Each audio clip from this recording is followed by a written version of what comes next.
So we have our icon, title, and subtitle on the left side of the title bar, and we want to add controls to the right side. Normally you'll see some kind of search function here, maybe some buttons that control the application in some way, or user profile settings. And we'll deal with that later in the course, but for now let's just add a few buttons there. I'm looking at our PS framework template.html file, and we already set up this div here that has a class of PS right side controls. Let's create a div and add 3 buttons to it. So our 3 buttons are button 1, 2, 3, and they're set to the classes button primary, button success, and button warning.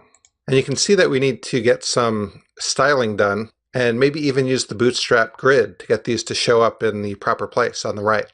In order to work with the Bootstrap grid, let's look at index.html. If we look at the body, it already has a class of container fluid. So there's our container. The next class we need after a container is a row. So let's add a row division right here. So in our logo area, we'll also add a class column small 6. And that means that within the Bootstrap grid, as long as we're in the small size or higher, it'll take up 6 grid columns. And Bootstrap has a 12 column grid. So the other div will also need the same thing, column small 6. And remember, whenever we have a row, we want to make sure that our columns add up to 12. 6 and 6 is 12, so we're good. And we still didn't style the PS right side controls. So let's go to our CSS file, and I'll add in some selectors for that. I'll go to the bottom and paste the selectors. So for the PS right side controls, we want to make the line height 60 pixels.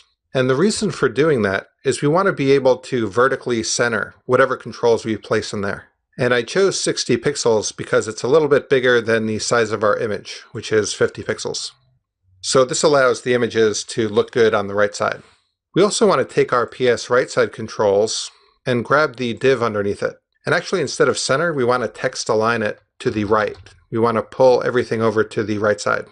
I'll save it and let's see how this looks.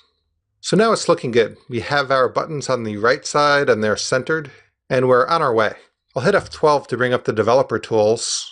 I'll move it to the right side. And let's see how this behaves responsively. As I shrink it down, we can see the buttons move to the next line below the title. And as I get even smaller, the words drop down as well.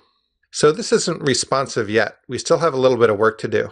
Another way we can test out whether it's responsive or how it behaves in a responsive manner is we can click the toggle device mode button. And let's select an iPhone 6, and I'll reload the page. And we can see that it's not even set up to be responsive yet. It's trying to fit the whole header into the small width of the phone. So we'll take a look at fixing that in the next video.